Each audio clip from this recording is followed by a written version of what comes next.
Welcome, everybody. I hope you guys are having a fantastic Friday. It is Friday, and fun little story before we get started. I think 2 workshops ago, and for some of those who attend all my workshops, know this already, but I think I did a workshop on like a Wednesday, and I got on. I was like, "Happy Friday, everybody!" And nobody said anything until after the work. And I kept talking about how it was Friday and had plans for the weekends, and it was only Wednesday. So now I check the calendar every time I do a workshop and go, "Is it really Friday?" So there's like 100 people on, and it was not Friday. It was Wednesday, and I kept talking about it. So anyway, it is Friday. I'm super excited. We've got lots of people joining in. Yep, Shannon, it was not Friday. So that was indeed not the day I did the workshop. So that's what I get for changing it up and doing it on a Wednesday. But as people join in, everybody, I think I want to do something. So we're talking about evaluating properties. Okay. So for those of you who are here, unless you just like hearing my voice, and I don't know if that's the case, but you're here to learn, and you're here to learn about evaluating deals. And so what I want you guys to do right now is a few folks are joining in late. Is tell me what markets, not what markets you live in, not where your properties are at, but where are markets, and this is a little scary, but let's be brave here. Where are markets where you are currently evaluating properties? So let me know in the comments, just put the market name. Don't post a link to the properties. Just let me know, where are you looking? If you're looking to invest, whether it's maybe you're doing a cost seg, maybe you are in a 1031, or you are just looking for your first property. Where are you looking? You can put a couple markets. I don't care. Put it in the comments. We got one person, one bold soul. Okay, there we go. Some other people are telling me, all right. Some people are scared. They're like, oh, I get this all the time. People are like, Kenny, I'm going to tell you about this market, and don't share this with anybody. Don't tell anybody about it. And it's a market I already know about. And I'm like, okay, like that's, it's not about the market, guys. It's about the property. And that's what we're going to talk about more. So where are you looking to invest? We got some Floridas, Oregon's, wow, Central Washington, or no, Central, oh my goodness, state abbreviations always get me. Wisconsin, not Washington. I think Washington's WA, not WI. Wisconsin. I think there's I guess there is in Washington, but anyway. Indio, California. Woo, Santa Fe and Taos. I like those markets. North Carolina beaches and north and south of Carolina. Beach southeast lakes. I don't even know where. Somewhere in the Carolinas. Beaches and Carolinas. All right. Northeastern Florida, Mount Hood, New Hampshire, and Florida. Wow, those are nice and random. I love it. Smokies. Good luck. Northwest. Okay. So Oregon, Washington, I'm assuming. Brookline, Massachusetts. Interesting. I know nothing about that market. Shenandoah and OBX. Cool. Kentucky, Florida, Tennessee, North Carolina Beach. Somebody else said Brookline, Massachusetts. I assume that's the same person, unless everybody's looking in Brookline, Massachusetts. Maine, Colorado, Michigan. Wow. Awesome. So if you're just now joining, we're talking about markets you are looking to invest in, not markets where you're at or where you're currently invested, but new markets. Where are you looking, guys? We are getting some random markets, and I love it. I love to see markets. I know all of these except for Brookline, Massachusetts. So super. It's always good to see a random market that I'm not familiar with. So Carolina Beach. Yep, know where that is. Both okay. Beach markets both to the north and south. All right, cool, Eric. So like Ocean Isle and that area. It's good, nice, quiet markets. Utah, Trent. Where in Utah? You looking at southern Utah? You looking at northern Utah, Bear Lake area? Sonoma, California. All right. Stanton, Kentucky, Buena Vista, Colorado, and Shenandoah. Cool. Lots of good markets. Obviously, some markets easier to find deals than others, but guess what? A deal might be a different definition for each of you, and that's okay. So we're going to talk about, let's go and jump into it. We're going to talk about how to evaluate properties. I have a little bit of a cough, so I'm going to, I've got some Canadian Dry I'll be sipping on during that, if that's okay. Hopefully that doesn't offend anybody, but I just don't want to hack in during the middle of this. So let's jump into it straight away. So I'm going to share my screen and we'll get to it. Entire screen. Here we go. All right. So how to properly evaluate any deal in 5 steps. Now, I know if you know this, maybe you don't, but if you look at the title up above, if you're watching this in StreamYard or somewhere else, it says 3 easy steps. My bad, it's 5, but it's okay. The last 2 are kind of like bonus steps. And they make sure we evaluate the deals properly. And I actually have that in the title here, properly, because we can figure out gross revenue and do it through 3 easy steps. And that's what we're going to do. But the last 2 bonus steps help us make evaluating the deal properly, because it helps us understand what our expenses are and then our risk. Okay. So really it's figure out gross revenue, figure out your expenses, and then determine your risk. And that's how you properly evaluate a deal. Obviously there's more to it than that. So, but let's dive into it and actually go through it. So what I figured I'm going to do this time, I'm going to go through all 5 steps, and then I'm going to look at some examples. And I'm going to show you 2 examples. One example is an actual potentially good deal. I'll let you determine that. Once again, different definitions of what a good deal is. And then the other one is a live example somebody sent me a couple of weeks ago, and I'm not going to say their name. And I guess I did not get permission to use their property that they were evaluating, but it doesn't matter because I don't think they're going to get it. And I don't think after our conversation, but I wanted to show you a lot of the confusion. And I want to talk about dirty data or bad data. Even in STR Insights, that's a real thing. And I want to show you some examples of that. Now, this workshop is going to be a little bit different. At first, I've got some slides. We're going to go through some stuff. Typical, okay, break things down, take notes. Always take notes. If this is your first workshop watching me how to break anything down, you need to take notes because it's good information, but two, you're going to want to apply it afterwards. So take notes while we go through. But the second half of this is going to be different because not only am I going to show you how to evaluate through an example, I'm going to show you someone's legit, like what they sent me. And we're going to go through it together. And I'm going to show you some of the pitfalls and the mistakes I see every single day people making with evaluating deals. And the reason why I even did this workshop is because of this one specific example and how often I see it. And so I really, really, really want you guys to see what I get and how I evaluate those deals, and then how I tell people, look, this is why it's not going to generate the kind of revenue you think. The biggest mistake I see when people with properly evaluating the deals is they overestimate on revenue, which is the scariest thing you can do, right? You might miss some expenses. That's pretty common for most people, but the biggest one is when you overestimate on revenue. That's where you can get financially hurt. So let's avoid that by doing it the right way. So let's do it. All right. So when I evaluate any deal, it comes down to really 5 main things. So there are 5 steps. So let's go at step number 1. So first off, I'm going to talk about the enemy method, which many of you may or may not be familiar with. It was coined by Avery Carl. The enemy method is a really good way to evaluate, but it is one step. It's not all the steps. And it's only partial. So we don't just do the enemy method when we evaluate any market. We need to study the market first. So when I talk about evaluating deals, I want you to, for a second, let's just close our eyes, and I'm going to give you a situation. So you're at your computer or your phone, and a realtor, so you're evaluating any of the markets you just put down. A realtor sends you a property, so keep your eyes closed for this. Imagine this. You get an email, and you're on a realtor's list, and they're sending you a property, and they're saying it's a good deal. Okay. Now open your eyes. That's where we're at. That's where we're going to be, and that's where we're going to start. What do you do? How do you know if it's a good deal? Where do you start? Okay, so here's where you start. Step number 1. You're going to locate the key revenue drivers in that market and verify regulation. Just because I see this all the time, just because a realtor sends you something doesn't mean it's proper, right? It's got the right regulation for that market, or it's regulation that you're looking for.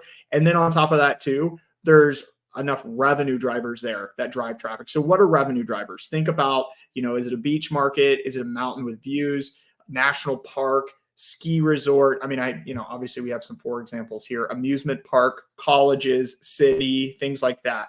Are there major cities nearby that drive people that, I like to say over 100,000 people go to that market at least in that area per year. That's my kind of like rule of thumb for investing in a market. And so what are the key traffic drivers there? Is it just a lake? If it's just a lake, that's fine if it's popular and people are going there.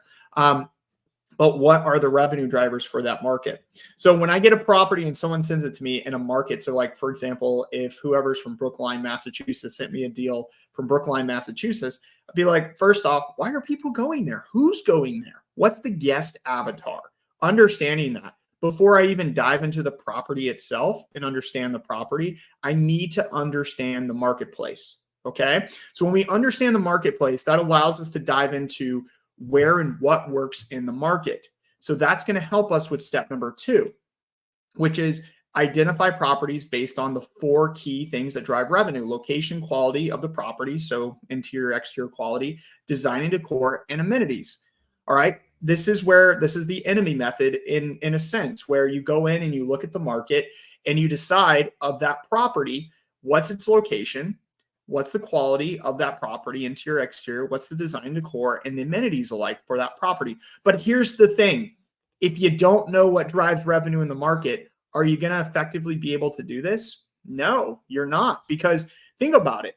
What if you have a property that's in a really good popular mountain market that doesn't have views, and all the comparable properties have views? Okay, well, obviously you're not going to make the same amount of revenue as them, but nobody else doesn't have views. So how do you know how much revenue you're going to make?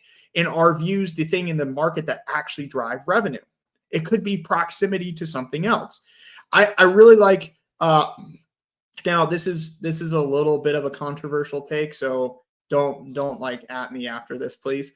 But I really like the Smokies are a good example of this, and the views are important in the Smokies. Don't get me wrong, but there's also proximity to downtown Gatlinburg and Pigeon Forge, downtown Pigeon Forge. So for those of you who own properties in the Smokies, you know how important and all the kind of traffic and stuff to do in downtown Pigeon Forge is. And so I see properties with very little views, not a lot going on, that are cabins that are near Pigeon Forge, proximity to Pigeon Forge, doing very well and are very successful. But if you take that same property and you take it 10 miles outside of Pigeon Forge and it has 0 views and same amenities like a hot tub and nothing else, it's going to do significantly less. Okay. But all of a sudden, if you give it views, it can do a lot more, or an indoor pool. So it's understanding what the traffic drivers are and how they impact revenue before you even get into the comps for that market of the neighborhood. Now, the enemy method works really, really well when you have a lot of comps in specific neighborhoods like the Smokies. However, when we start looking at normal markets where there aren't that many comps, or the property is really unique and there's nothing like it, that's where we really have to understand step one. Meaning, why are people going to that market, and how does this property complement that? Because if it doesn't, chances are it performing well and doing well as a property are going to be very, very slim. And you might not even have to get to this step. If you look at the traffic drivers and you go, look, this property is like a tier 2 or tier 3, probably isn't going to work. Now, I want to be cautious with that and say like tier 2 on the beach markets is fine to get in an investment. But I was just speaking to somebody yesterday who had technically a tier 3 property in a beach market, meaning they were a 10-minute drive from the beach, not a 10-minute walk or a 1-minute drive, but a 10-minute drive from the beach on the bay side in a beach area.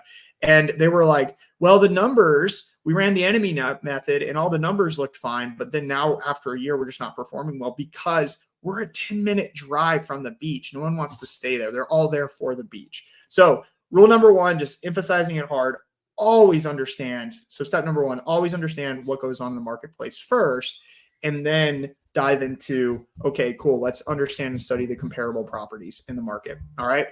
At no point are you going to see a free calculator where I put in an address into a free calculator and it spits out a number. Why? Because they're inaccurate. They're not going to show me what to do. I have to study and research comparable properties in the market based off of location, quality, design, decor, and amenities. Okay. You can never, ever, ever. So I get asked this all the time. They're like, well, Kenny, I can always add design decor to property. I can always put in a pool or a hot tub or major amenities that drive revenue. So why don't I just do that?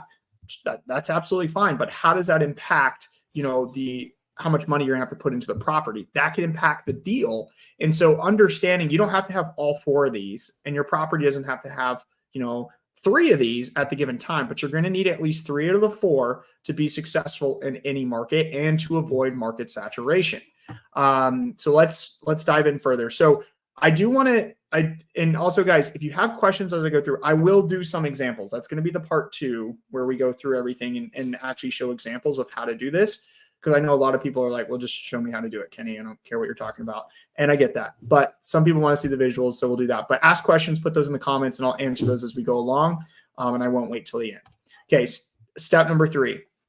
So once you determine, let me go back to this. Once you determine what the comps are doing in your area, you're going to see ranges of revenue.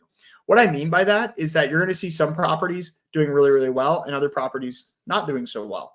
And so what you need to determine are what I call the tier levels in that market. and that for that type of property. Once again, I'll do an example of what that means, but to describe it to you is that every single bedroom count and particular location within a market. So let's use the Smokies example of downtown Pigeon Forge area. So if I was investing in an area in Pigeon Forge and I wanted to, and I had a 3-bedroom, I would be looking at all the 3 bedrooms in that area, right? Makes sense. But you're going to see revenue all over the place. You're going to see wide ranges of revenue. Okay. What you're going to find is that there's different tier levels. And the tier levels are impacted by one of 4 things. So I'm going to go back. These 4 things. So it could be location, but you've already kind of narrowed down. Well, they're all in the same location. Okay. So what makes the property that's making 100,000 better than the property that's making 80,000? Is the property that's making 80,000 underperforming, or is that the standard for what it offers based off quality of the property, design, decor, and amenities? And what you'll find is that one of these 3 things will be driving why the property that makes the most money. Okay, it has all the cool amenities, or it's a wood-sided cabin over a vinyl-sided cabin. Like, there's all these different things that really impact revenue for particular properties, but you can see these artificial tier levels of revenue for every single market and location within the market for a particular bedroom count. Once again, I'll be doing the example later and showing you in a different market in Texas of the different tiers. Most of the time, in most of the markets that you guys put, you're going to see 3 different tier levels. And think of it almost like the percentiles, like the 50th percentile, 75th, 90th. That's what we've been trained to kind of use and believe. But in reality, there's these ranges of these different tiers. So typically I see at least 2 tiers for every single market for location of bedroom count. But most markets, it will be 3. Some of the very large markets, possibly 4, but most of the time it's 3 tiers of revenue performance. So you'll see wide ranges, and the ranges can vary between, there's some properties in the same area making 50,000, and then you have others making 100,000. And so it's your job to determine what the different tiers are and where the property you're evaluating falls in those tiers. So if I have a property that's a wood-sided cabin that's near downtown Pigeon Forge, that has all the cool amenities and everything you can ask for, and matches what those properties that are in $100,000 range are doing in revenue, then that's where it's going to fall. If it isn't, then is it tier 2 or tier 3? So you've got to do that research and understand, but you will see a clear distinction in tier levels for those properties in the same area. And so it's really, really important that when we're evaluating a property, we identify those tiers, and then we look at the property and go, okay, it's going to fall into this kind of revenue range. Now, the revenue range can vary. It can be a 20%, it can be a 10%, it can be a 5%. And I'm going to show you an example of this. But there will be distinct tiers of revenue per bedroom count, per location within a market. All right. I hope that makes sense. But the tier thing is huge and critical when evaluating a property, because once you identify the tiers, it's very easy to look at your property that you're evaluating and go, what tier do I see this in? And then ask the question, what can I do? Because most of the time it's going to be tier 2 or maybe even tier 3. What can I do to make this a tier 2 or a tier 1 property? How do I make that? Because the good deals today, guys, none of the good deals today are turnkey. None of them. You have to add something to them to make them into this super property that everyone's been talking about. So how do you make it in a super property? You have to understand the tier levels and go, what can I add to make it a super property? And if you can't add it, then you're stuck in your tier, and that's what you're going to do. And then ask yourself, is that a good deal? You'll know by looking at it. But it all starts with study the market, then the comparables, then get your tiers. Okay. So now that you have a range rather than a set number, we're ready to move to step 3. So this is where step 4, this is where we properly evaluate. So we talked about evaluating properties, and we're up to a point where we got our tier levels of revenue. Now we need to go, okay, cool. I believe my property is tier 2, and this is the range it's going to make for revenue. And now I need to know if this is actually a good deal. So I need to use a pro forma. But here's the thing, guys, and this is where I see a lot of investors make mistakes. When they run their numbers, their gross rents, they're running it off of one number. You need to have multiple scenarios. You need to have what I call a good, better, best. So scenario 1, what happens if I lose like 20% dip in revenue? What will happen to my income? Okay. And how will that impact my return?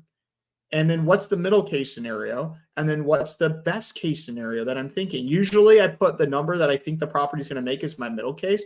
And then I have a best case if I add a couple things to improve revenue. And then I have my worst case. If I get a 10, 15% dip in occupancy, I'll do that as my worst case. And you'll see it floats between maybe 20 to 30%. And that allows me to know, okay, look, in the worst case scenario, if this property does this, this is where, I'm going to be okay. I'm either going to break even or I'm going to make at least a little bit of money. But in my best case, it's going to be awesome and we're going to party. But this is the real scenario. This is what I think it's going to do. But this allows for error because guess what? I haven't met a single person who has, and you can put in the comments and I'll announce your name and we'll congratulate you. But I've not met a single person who's been 100% accurate on their revenue projection.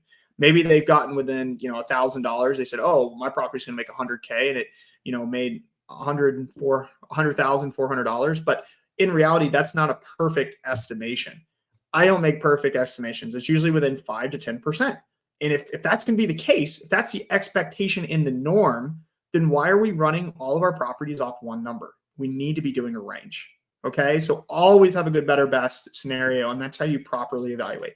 Now, why do we do this? Because it helps us determine your risk level. So if I'm looking at a property and here's all my, just different situations, so different scenarios, but based on the scenarios that I just gave you for revenue, so 90,000, 100K, 110, what does my cash flow and cash on cash end up looking like?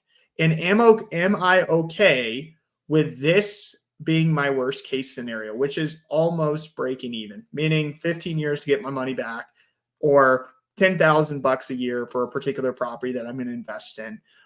That could be a $600,000, could be a $700,000 property. I don't remember what the purchase price on this example was, but it doesn't matter because this is where we weigh out, is it worth the risk? Okay. A lot of people are not weighing out the risk side. They're focusing on the best case scenario and going, I think this property is going to do a 20% or 18% cash on cash return. But guys, what if it doesn't? What if it's only around this? What are you going to do? Is that enough for you to be happy about? Did you weigh out the range? Because you're not going to nail the revenue perfectly. All right. So don't overestimate your revenue, but use a range to understand what your risk level is.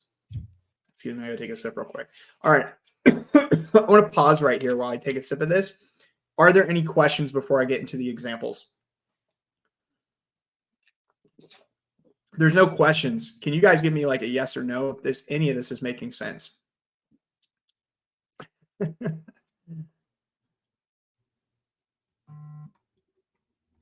Okay, maybe I'm not seeing any of the comments or anything, but okay, so all right, okay, they're coming in now. All right, it's making a lot of sense. Okay, good. I was like, it was silent and there were no comments coming in, and I'm like, okay, well, maybe not. Are people actually watching or is it just me? Yeah, I appreciate the likes. If you give me a like or whatever, that's good too. Great. If it doesn't make sense, please feel free to ask questions. The examples I think are going to help. Like I said, I want to move and get a little more real with you guys, and this is going to be a little bit different from a sense of like, here's an actual real world scenario. I'm going to give you two. And I'm also going to tell you this too, guys. Evaluating properties can be very subjective. Okay. We want to make it, I understand we want to make it objective as possible. That's why we have to run a pro forma. It's absolutely critical we run pro formas. But in reality, we get kind of subjective with it. We get caught up in the story and the emotional side. And so we have to be careful with that. And the way we're careful with that, once again, going back to the very beginning, is we have to understand the key revenue drivers of that market. Why are people going to that market? What attracts them to that market? And what type of properties do well in that market? Okay.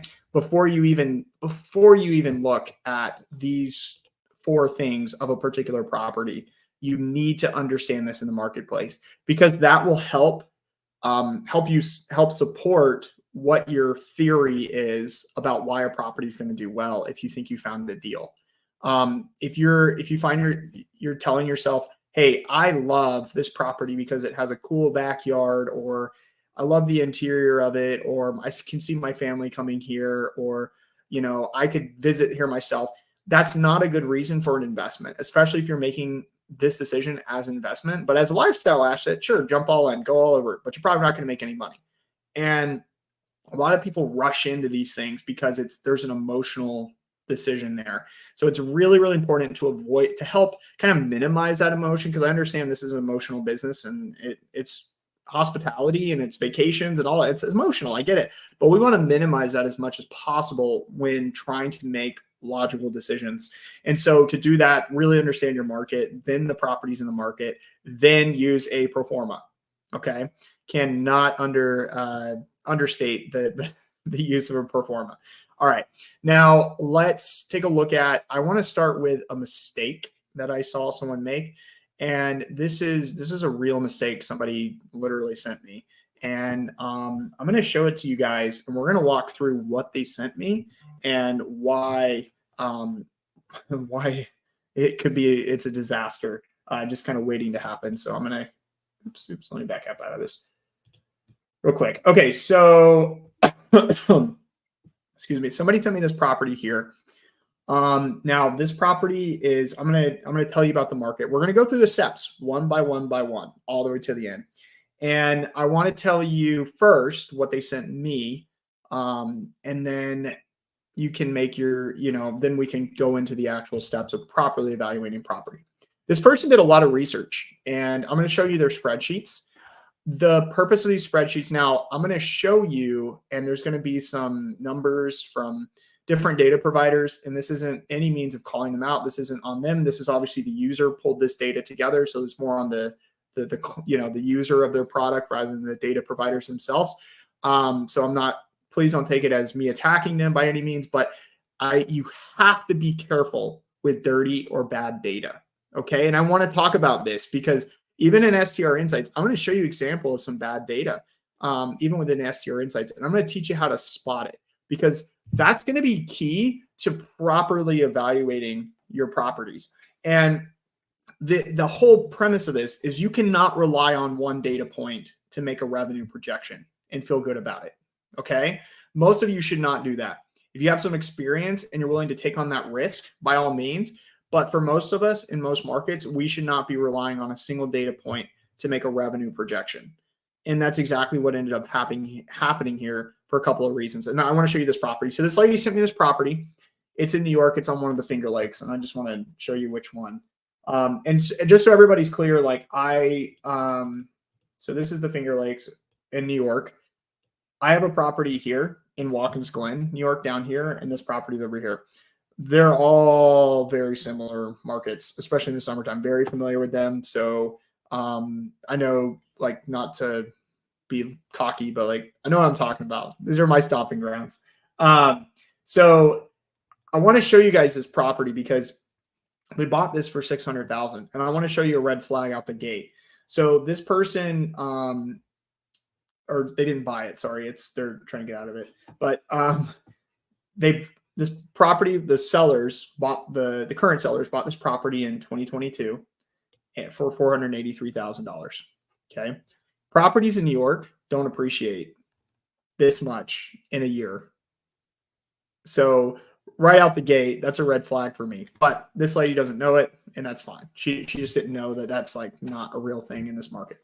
Okay, so she sends me the spreadsheet, and here are the financials. I'm gonna skip to the chase so that we understand, so we can go through this quickly. But basically, she said, "Look, Kenny, they put it up for sale, I think in like August or July, August, but they made $51,000 after cleaning fees, and after all their bookings, I went ahead and kind of made this bigger for like future bookings.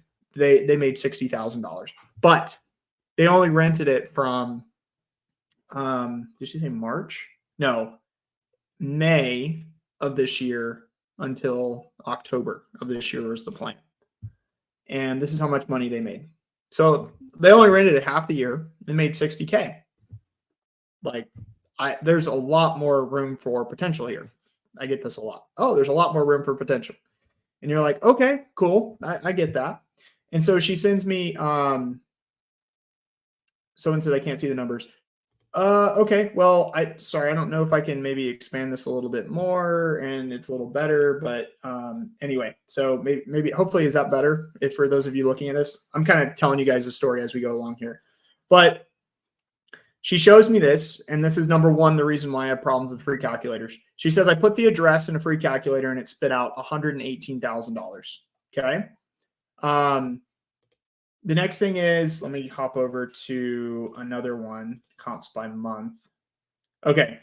So she shows me the comparables. So she did all this research. She pulled it from multiple data providers. Like I said, I'm not after the data providers. She did this herself. Okay. So she pulled all these comparables, and I want you to study the numbers here. So this is a lake market. So let's understand step number one. What are the traffic drivers? It's a lake market. This property's got a pool, and it's on the lake, or it's actually across the street from the lake. Okay. So obviously summertime is going to be big. And if we look at the marketplace, the seasonality in this market is incredibly high, meaning from April or end of April, May, all the way until like September is high season. Then after that, it just drops off significantly. That's pretty common. That's standard in this marketplace. Okay. And that's when they made their money. All right. And so anyway, she's like, well, what about the rest of the year? You know, I'm not familiar with this market. What about the rest of the year? How's it going to make money? And so she's looking at the comparable properties.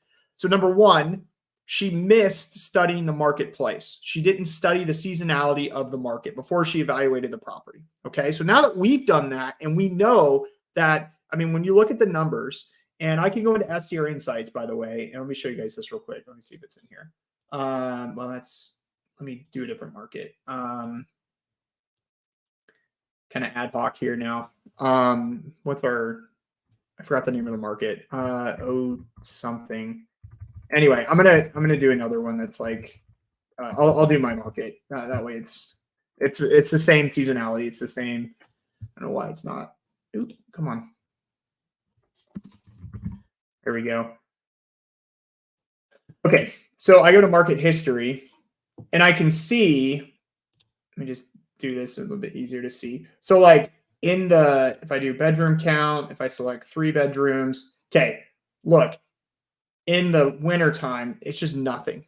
Okay. And then it peaks up in April and May and then goes and then just drops off in September.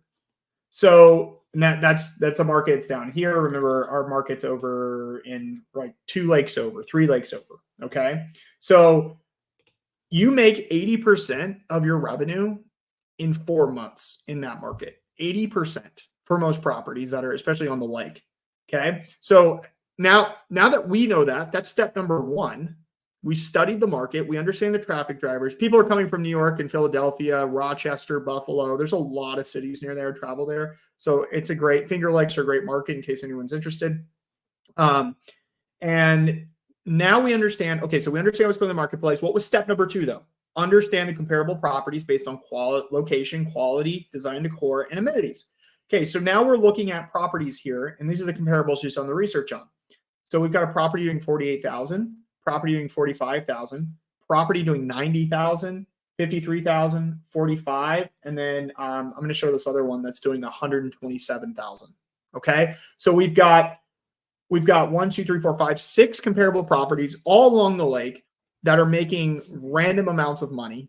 It's this wide range from 45,000 all the way up to $127,000. Okay, what is her property going to do?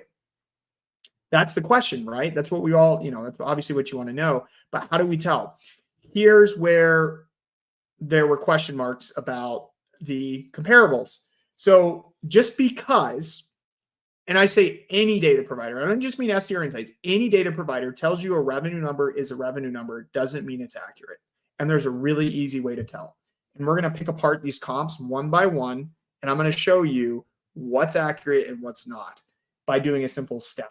So I want to show you this one. So this is $127,000. So remember the tier levels, right? There's 3 type of tier levels in this with these properties. So this is obviously the best performing property. It has a pool, but it's a much bigger, nicer, and newer place. Obviously, they have nice furnishings. And if I actually go to the listing itself, let me go back here. let me go back here and we'll take a look at the property. Okay. This isn't comparable. Okay. Like, yeah, sure. It's updated. It's got some nice spiral staircase. The kitchen's okay. You know, like you have some nice things in here, but in reality, based off especially what they're doing for revenue, like what they did this summer, it's okay. All right. It's not at this type of level. All right. So number one, we have one comp doing $127,000 that looks completely different. That looks like it's on some land. It's got a lot of, you know, it's bigger. It looks newer, a lot more space. It also has a pool too, but it's different. It's not a comparable property. I would not feel comfortable using this as my data point. Okay. But that's tier one. Now, tier two, we had another property. Let's go to it. This one's doing 90,000 or whatever it said in this sheet here. 90,000, correct. All right. I want to show you guys this. This is where the bad data sets in. So this property, it's lakefront. This looks like a similar, yeah, this could be a good comp. It doesn't have a pool, but it is lakefront and it is, you know, it's decent. So this is where she goes, I think this is a really good comp and I can use this one on the low end at 90,000. Now, here's the thing. What I want you guys to do when we're evaluating any comparable property and we spot dirty data, here's what you do.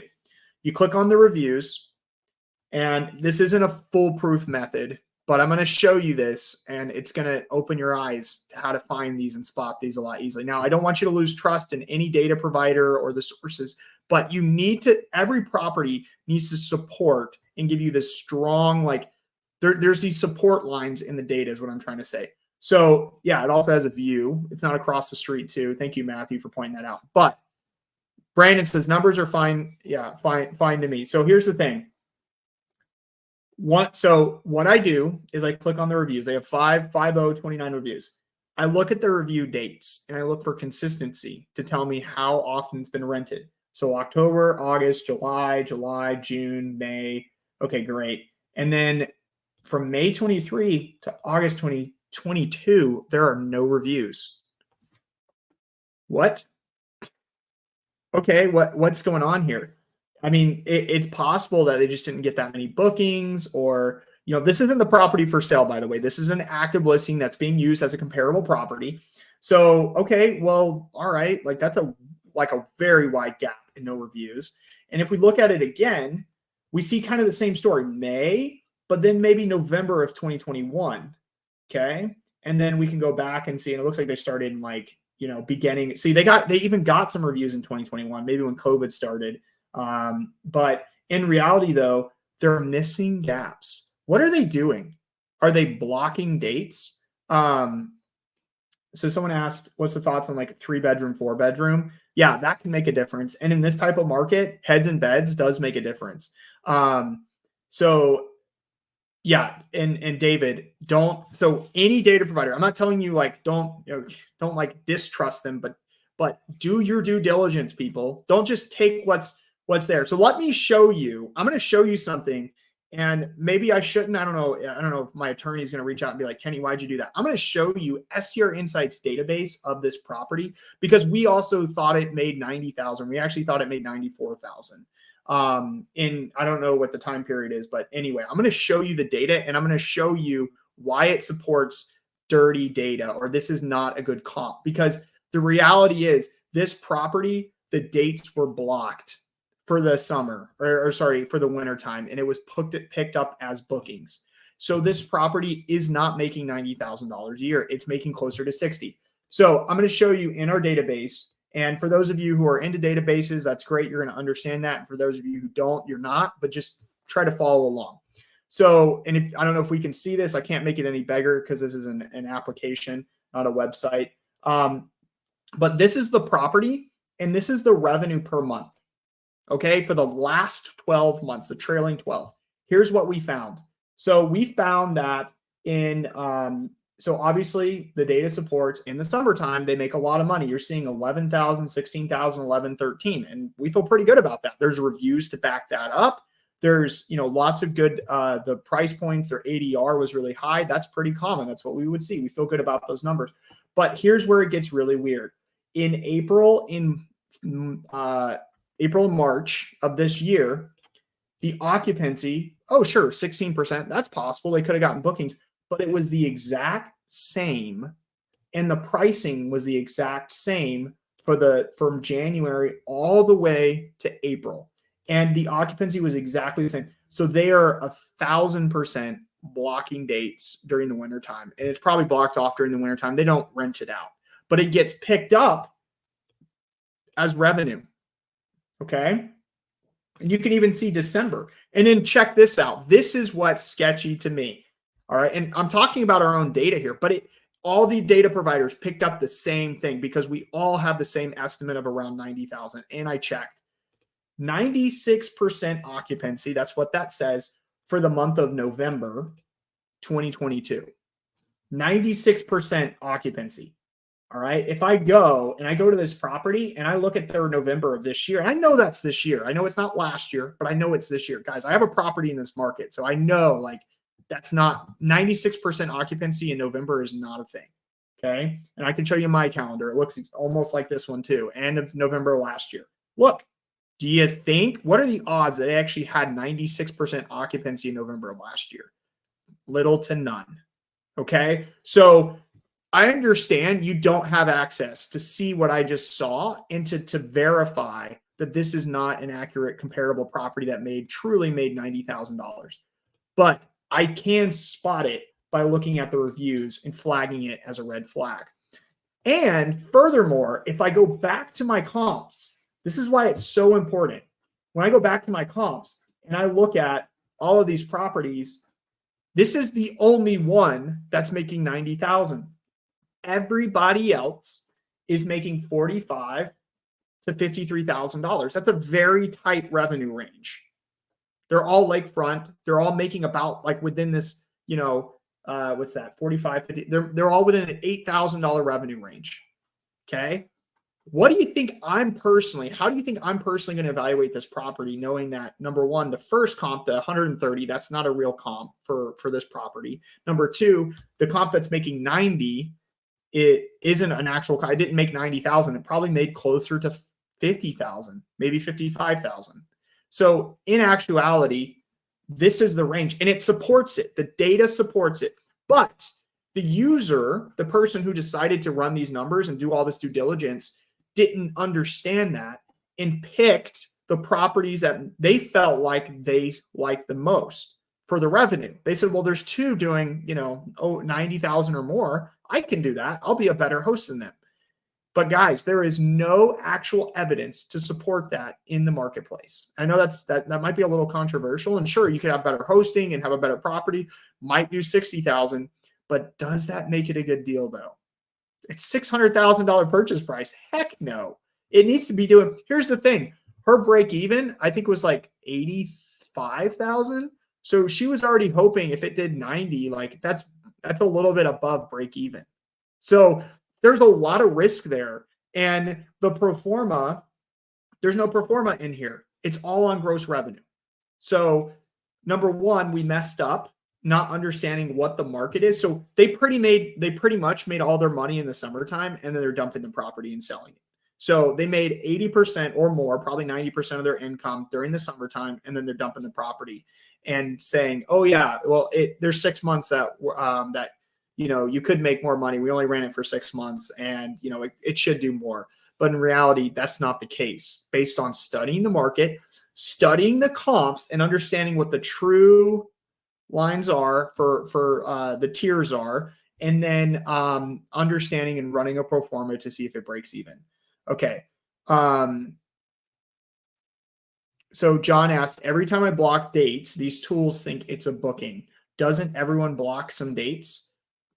Potentially, that's true. It can pick those up. Yeah, I mean, so I will say this, like if you're blocking months out, most tools, and I'm not going to speak for everybody, but most tools can pick that up and say that's not normal booking behavior. But if you block out a weekend and it looks like a booking, then the tools are going to pick it up and say, yeah, that's a booking, and it's counted in your revenue. So that's where you might see some of these off. How can the data say 90K if it's not really true? Well, Jackie, I don't know. I hope maybe, was it 2 minutes ago? Well, okay. I don't know. I kind of answered it already. So I would just maybe say rewatch how the data, why it says that, because they're literally blocking those dates in the wintertime, and the tools are picking up those block dates and saying that's revenue, and it really isn't. Okay. This is the ugly truth, guys. I'm trying to be 100% honest and open with you guys and tell you, like, you have to be careful, but really looking for that steady line. There are good comps here, guys. 48, 45, 53, 45. The data, like, don't be afraid of the data now. The data is saying, look, this is the true revenue line. This is where properties are, what they're truly making in this market. We can go and verify that. And yes, I already did that. Trust me, I already went through that point. I don't want to waste your time here, but that is the true revenue line. Now, this property has a pool, so it's making a little bit more, and that's proven by its actual financials. But in actuality, though, like, this is where it's at. Okay. Someone says, I have a duplex. I rent either side or together. When someone rents just one side, it blocks out the date. So revenue shows crazy high on the together listing. It does. I've seen that all the time. I have a listing like that too, Kelly, and it does the same thing. Because when you block dates, once again, it picks it up. How much did the property make during their high season this year? $60,000. So if we go back, Andrew, I was showing the financials earlier. Just wanted to show you this. It made $60,000 right here. This is the sheet that was sent to me. So, like, yeah, I mean, I could have looked at that. For me, knowing the market, once again, that's why step number one of this whole process, understand the market, the traffic drivers, and the seasonality is so important, because I know the market. When I saw 60,000 and the dates that they got that booked in, I was like, well, that's what it's going to make. $60,000. That's what it made. Like, it's not going to do, might make 65. But in reality, 60,000 is where it's going to be. And so anyway, that's the biggest thing. David, watch out for Augusta, Georgia, for example. The Masters, a huge event, can mess with the numbers because people only rent out during that month and block. Absolutely true. And I want to show you guys, well, I guess I don't have time. I want to show you an actual, like, potentially a deal so I can illustrate evaluating good deals, not just bad deals. But yes, there's a lot of markets where we just see wild data. Augusta, Georgia is one that stands out too. I've seen that before. And also, just so you guys know, if you're interested in Augusta, Augusta is going to pass some regulations soon that might make this a little more difficult for out-of-state hosts. So keep that in mind. Let me go back to the presentation here, and I do want to jump into a potential property where we can evaluate together. So this is a new construction, new build in Canyon Lake, okay, that was sent to me. Now, a couple things about Canyon Lake. We go and so step number one, we study the market. So where is Canyon Lake? It's in Texas, the Texas Hill Country, and we can dive into the actual, like, what the drivers are. So obviously the lake. Another thing too, I'm going to kind of skip to it for the sake of time, is views. Views are super duper important in this marketplace. We have to have views. A lot of the successful properties, I say, have views in this market, or they're on the lake. Another thing too is having a pool. Pools are big in Texas. And so this property, it's not on the lake, but it has a pool and it has a view. Okay, cool. Now, how do we evaluate it? Now that we know that, and we know a little bit about Canyon Lake in terms of what the traffic drivers are and what drives revenue in that market, because I just told you. So I'm going to go into STR Insights and I'm going to pull up Canyon Lake. I'm going to look at the comparables. Remember, I'm looking for tier levels of properties in this market. So let me scroll out here. So this property is located up here in this little cluster right there. And I'm just going to zoom in. So I put in Canyon Lake up here. I move my revenue percentile slider to 50th, and I put in 3 bedrooms only because it's a 3-bedroom property. Okay. So yeah, I know someone's like, you got to have a pool. So they do that. Now, man, I think I just broke a lot of people with this whole data stuff. Jackie said, I assume the data was actual data, but apparently it's not. I thought Airbnb was selling their data. Can you take a step back and explain how data providers get or calculate their data? Is it block dates multiplied by ADR? Essentially, it's a lot more complicated than that, but that's from a basic high level standpoint of what you need to know. That's essentially what they're doing. And guys, the people who claim, let me just air this one out here. The people who claim that their data is not scraped, that they're pulling it from actual properties, that's true, but they're pulling it from property management properties. So you're not even seeing the full picture. You're seeing properties that are managed by huge property management companies that are probably underperforming. So it's almost deceptive from that angle too. So that's why I always recommend, even owning a data company, use multiple sources and study out the comparables. Don't just rely on one comp as this is how much my property is going to make. You need to use multiple, you need to have multiple data points. I always like to see 3 to 5 for me to feel comfortable with knowing, yes, a property can do in this range. And it's always a range. Remember that. Use your pro forma, good, better, best scenario. All right. I don't really want to go into the scraping process or how data is pulled or all this and that, because it's complicated. It's really complicated. I want to go back to what can actually help you guys evaluate properties, and that's identifying true comps based on an adequate number of data points. Okay. So, anyway, so all right. So let's take a look at this property, Canyon Lake. It's got a pool, it's new construction. It looks like this, maybe needs some landscaping, whatever, but it's got a view, it's got a pool and a hot tub. It's pretty nice. Okay. So I'm going to hover over properties here. I'm going to click into them. So here's the thing. Here's a property doing 32,000. Here's a property doing 94,000. And here's a property doing 53,000. Now, obviously there's more, and I want you to go study, but I found 3 different tier levels, and these are the examples. I'm going to show you these properties. Okay. So here's a property doing the 94,000. This is a property doing 53,000. And this is a property doing 32,000. Okay. So looking at these properties, what am I looking for? So they're all in the same location. So check. Okay. I'm looking for quality of the property, design and decor, and amenities. What are those 3 things that they offer? Okay, so I look at this property and it looks like it's a nice property. It looks like it's on like a little creek. All right. But I know the market, and I know creeks don't drive revenue in this market. So that's not a revenue driver. All right. But it's has a nice interior, a nice exterior. But, overall, it doesn't really have any major amenities, right? Like that's one of the things that stand out to me. And if I look at the property doing a tier up in the 52,000 range, they've got, I hate these quad things, but they've got all these amenities. They have a hot tub, they have a game room, they have all these different things that really drive, that can drive revenue. They have good design and decor. And look, they have Dish Network. So I use YouTube TV, but they've done a really good job here. But here's the thing. They're only making $53,000, which could be good for the purchase price of this property, especially in Canyon Lake. However, what do I notice? And based on my market research of views, proximity to the lake, and pools drive revenue, this property has neither of those. Okay. When I look at this property and I look at the pictures, what do I see? It has views. It has a pool. It's a pretty large property. And the design and decor is, I guess it's, never mind. I wouldn't say it's pretty large. It's decent size for a 3-bedroom. Design and decor is pretty good. All right. Maybe not at, some of the levels that you have your properties at or wherever, but this is a different market. But the amenities check the box. So when I'm evaluating this deal, and I know I'm wrapping this all up for the sake of time, but I'm doing this in a rapid way, I guess, is there are 3 tiers of properties and performance. Ones that are doing around 30, ones that are doing around 50 to like 70, and then ones doing from like 80 to 100,000. Okay.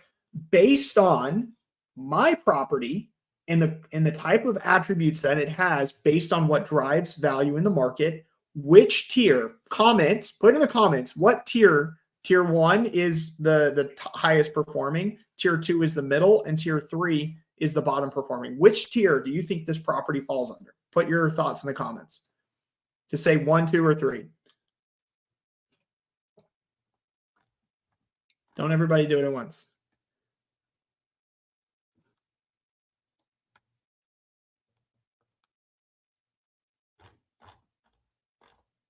One. So one's in middle tier, tier 2, tier 2.5.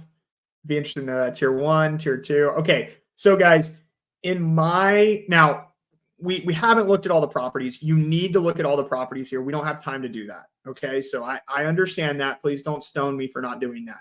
But based on the limited knowledge here, I would lean towards, remember, the revenue drivers are views, proximity to the lake, pools. Okay. Now I did that by studying the market out, and you can do that by going into STR Insights and literally going to the 90th percentile and looking at the attributes of the top performing properties in Canyon Lake and studying that stuff out. But in reality, this new property is going to float in the higher tier range. So tier 1, maybe 2.5, but there's a revenue range. It's not going to make 94. Okay. We need to go study out what that tier, it's between 80 and 95.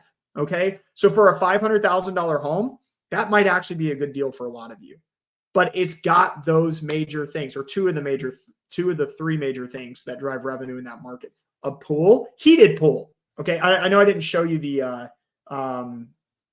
this description or anything else about this property, but it has a heated pool, I believe, and it's a brand new construction. And it's got views, and it's STRable. So this is something like, somebody can go out and grab. But somebody asked, does an in-ground pool bring more money than above ground pool, or is a pool in a rental situation? So, okay, when it comes to amenities, it depends on what you do with that amenity.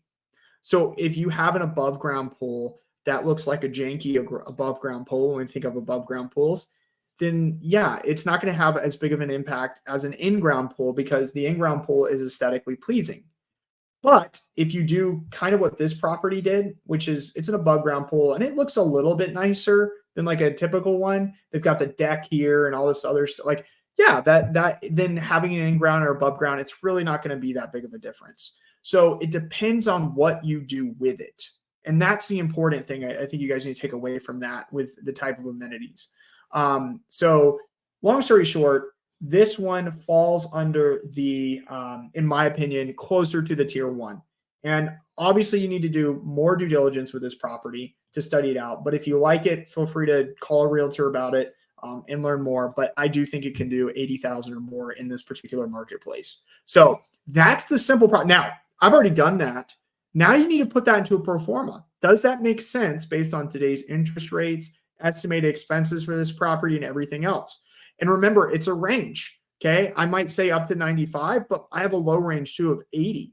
Okay. And maybe 75. Maybe that's where you want to be. It's wherever you're comfortable with to weigh out your risks and see what these numbers come in. But anyway, this is a lot better than the $600,000 one I just showed you guys. So anyway, so yeah, I hopefully this was helpful, guys. I do have to jump off, but does anybody have any questions about anything with the with how to evaluate deals properly in any of those steps? So step number 1, go and put your comments in here while I talk.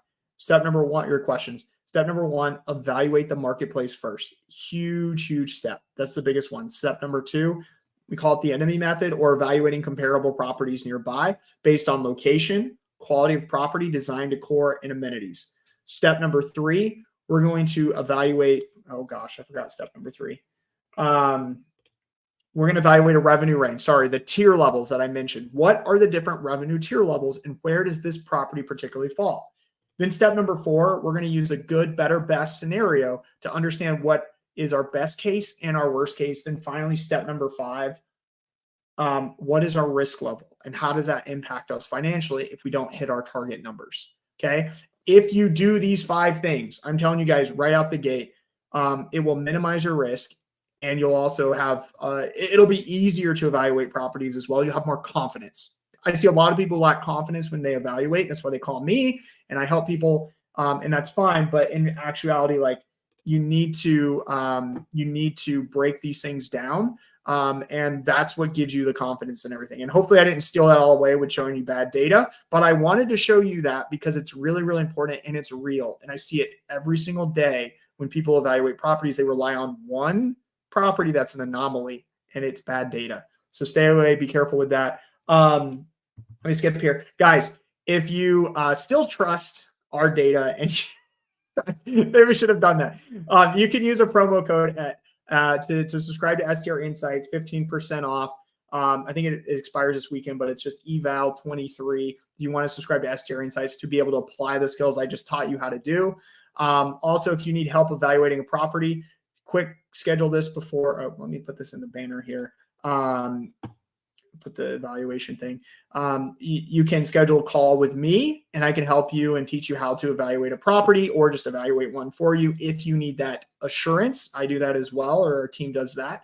And so, yeah, feel free to reach out, follow me on Instagram for free content as well. I talk about evaluating deals all the time. Also guys, another thing too, I have launched, more videos for our YouTube channel, and they're professionally done. So go check them out. And they're not an hour long. They're like 6 minutes long. So we're going to have lots of cool new videos coming out that are all educational. I'll help you to know whether you should buy properties, markets, where to invest, what to do if you're losing money on a property, what amenities you should add. Go check out the YouTube channel. You'll see more videos in the coming weeks. Anyway, so I hope you guys enjoyed this. I don't see any other, is there a way to search STR Insights by amenities? There is not. Manually, you gotta do that manually. So, but you can export the data in STR Insights and go through and find those pool properties. So, and that's probably the best way to do it. So anyway, hope you guys enjoyed this. I hope you guys have a great weekend. Rewatch the video if you have other questions. Feel free to just reach out to me too. I know I talked about a lot of things, and you might be unsure about something. So just reach out. I'm happy to help you guys out. So anyway, have a blessed day, and I'll see you guys next time.